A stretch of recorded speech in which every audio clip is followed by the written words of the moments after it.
Welcome back to Specimen the Sociologist. This is your host, Jessamine Reichman. Now, I tend to tell people that Jessamine rhymes with specimen but with a J. I'm a budding sociologist on a mission to figure out the science behind our social lives and how it can be used to stabilize our social interactions. Now, today we're going off script with a bonus episode to talk about the patterns of people pleasing, because I am more than confident that you've heard this word either online or in a conversation. But over the next few minutes, we are going to shed some light and science on this behavior. Because the reality is this: people pleasing is far more casual than you may think.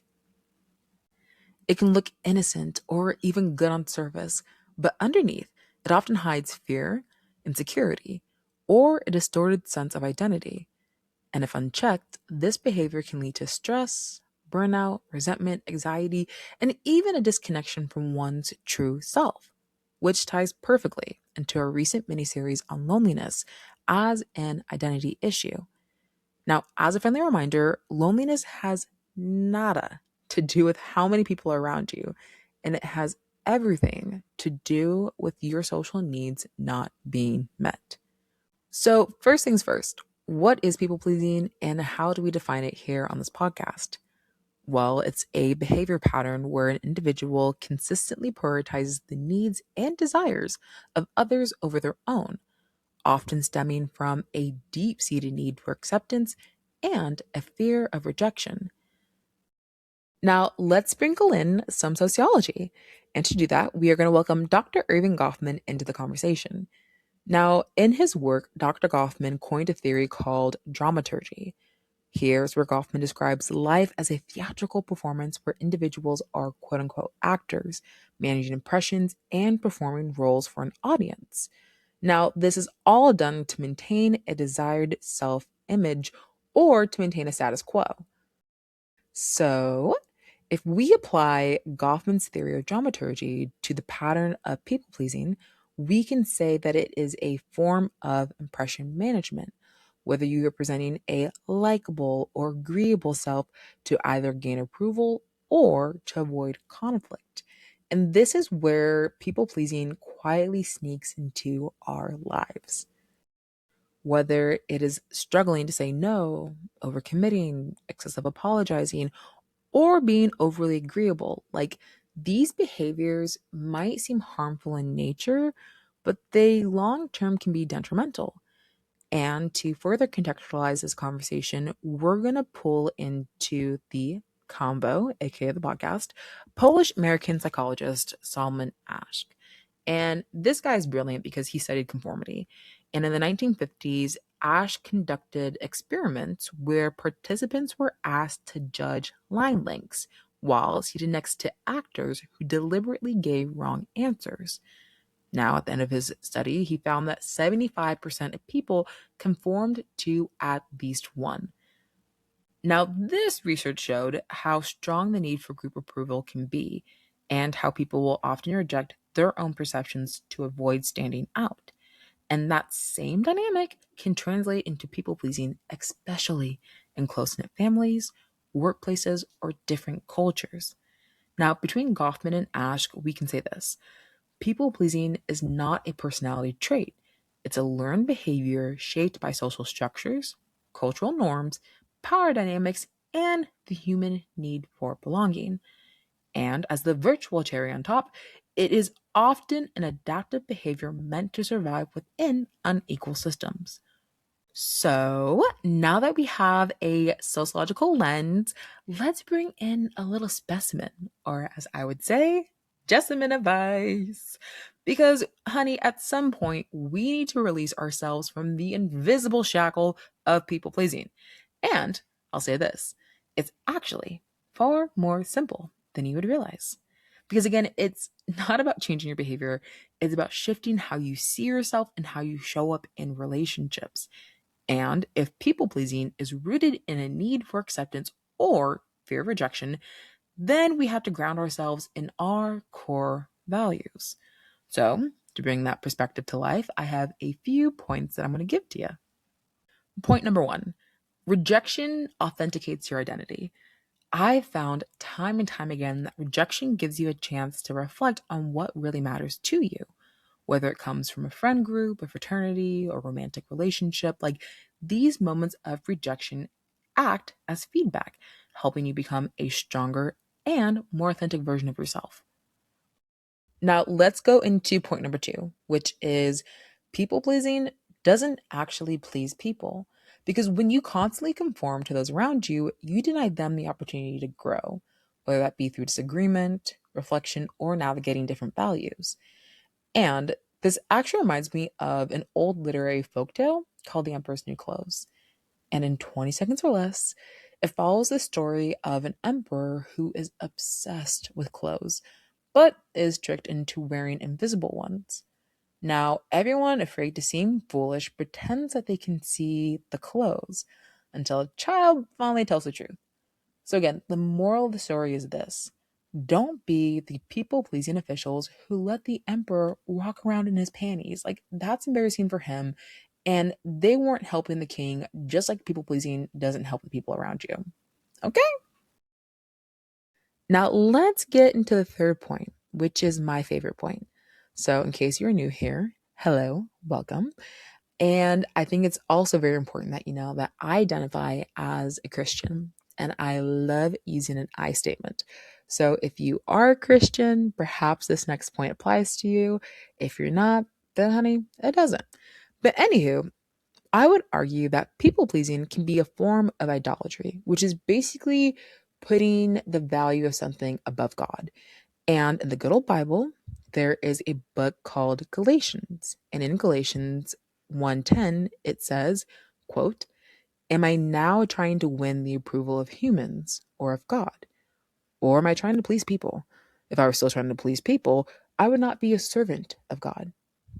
Now, when I hear the word servant of God, it's more a reflection of my relationship to him and how his viewpoint of me is higher than people, as it demands a higher version and a more mature version of myself, which is healthier for those around me. For example, if a person were to raise the voice at me, I'm just going to respond with calmness. Because in Proverbs 15:1, it says that a calm response can actually turn away the wrath of anger. Or another example, if a person wants to bring up past receipts and kind of put like shame on me, darling, I'm going to reflect on Psalms 34:5, where it says, "Those who look to him are radiant, and their faces are never covered with shame." Because again, I'm not going to look to another person for validation. Like, that's insane. I'm going to look to Jesus Christ so that he can tell me who I'm becoming, not just where I've been. So, with that being said, that is point number three. Now, let's get into point number four. People pleasing is unhealthy and unsustainable. Psychological studies link people pleasing to anxiety and depression. And why is that? Well, when you constantly prioritize others, you erode your own boundaries and self worth, which over time that creates emotional exhaustion and inauthenticity, which can spiral into emptiness, anxiety, or depressive systems. Now, to thread all these lovely points together, I'm going to share a personal story. So, earlier this year, I was having a conversation with a person, and while it was meant to bring clarity, it turned into an argument, and I decided to make the decision to go no contact. Now, I'll preface this: I used to be the princess of people pleasing, whether it was justifying poor behavior because someone had a tough day or overcommitting out of guilt. I was always bending over backwards. And here's the sneaky thing about people pleasing is that it often shows up under the guise of quote unquote good intentions. But in practice, it can just lead to unhealthy behavior. Now, returning to the conversation that I had with that person, the straw that broke the camel's back for me was pure emotional exhaustion. Like, a person can only be misunderstood for so long, have their boundaries compromised for so long, and experience loneliness in a relationship before just pulling out the white flag. And I can remember it clear as day. We were like sitting down, having a conversation. My eyes were very tearful. I was a little bit shaky in my hands. And I remember telling them, like, hey, after this moment in time, we're going no contact. Like, there's no need to reach out nor to check in, and I will be blocking your phone number. Because, a little piece of advice here, a boundary does not exist unless the other person knows about it. Now, it is important to note that this relationship was more of a long term relationship that I had in my life. And it was one of the earlier relationships where I began to learn how to people please. And after that separation, I thought that I would experience immediate peace. But instead, the first emotions that I felt were grief, guilt, and anxiety. Like the most unholy trinity, if you were to ever ask. Now, the grief came from mourning the past version of myself in that relationship. Going no contact forces you to face reality, while staying in contact can allow denial and rationalization to continue. And with that distance, I realized how I had been operating from an inferior version of myself just to comfort someone else. Then came the emotion of guilt. I had to learn to separate this person's past generosity and quote unquote good days from their current behavior, because two truths can exist at the same time. And the last point is this: anxiety surfaced. And after going no contact, my nervous system began to unwind from prolonged stress. Because when your relationship to someone is primarily based on their needs, your emotional well being becomes tied to their mood. And that hypervigilance can show up as a form of anxiety. But this is where everything began to shift. As I began to ride the waves of emotions, I slowly found balance in my relationships and routines. Saying no in just that one relationship created a ripple effect, and I started noticing people pleasing tendencies in other areas of my life.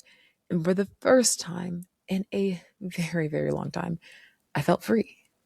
And over time, which I will preference months, not days, I transitioned from people pleasing to having a healthy form of assertiveness, which, reality check, you're not just going to snap your fingers and instantly stop all of your people pleasing tendencies.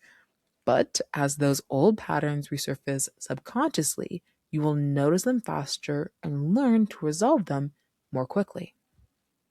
And to encourage you even more, I want to admit that I'm still in that process, and it is absolutely fabulous because I find that over time, I am less socially drained, I am more emotionally balanced, and most importantly, I am becoming a better person, both to others and to myself. And one last thing before we close out: there is a difference between being aggressive and being assertive. The difference honestly comes down to how someone expresses their thoughts, their needs, and opinions. So, again, aggressive is forceful, hostile, or disrespectful, while being assertive is clear, direct, and respectful. So, when you begin to dismantle people pleasing tendencies and become more assertive, expect pushback, because people who benefited from your people pleasing may not like the new version of you. And, honey, let me tell you, that is a okay, because the authentic relationships will adjust and love you properly, while the other ones will fade. And again, that is a okay. And here is the greatest part: healthy assertiveness doesn't just change your relationship, but I believe that it can change the world. Like, just imagine a world where emotionally balanced people became our next politicians, our corporate leaders, or even our local bartenders. Anywho, to huddle, that is a wrap on today's episode. Hopefully, you enjoyed learning more about the science behind people pleasing and how it can subtly present itself in your social behavior. Now, stay tuned to the podcast because the next episode, I originally had planned for it to be on the sociology of dating, but it's actually going to be about the sociology of family dynamics. Because I know we're going into the holiday season and some people love their family. Some people, they don't know how to love their family. We'll phrase it like that. So I want to make sure that people are going to go into this next week with a clear conscience and a healthy heart. With that being said, enjoy the rest of your evening or morning or afternoon whenever you're tuning in. And until next time, have a powerful day.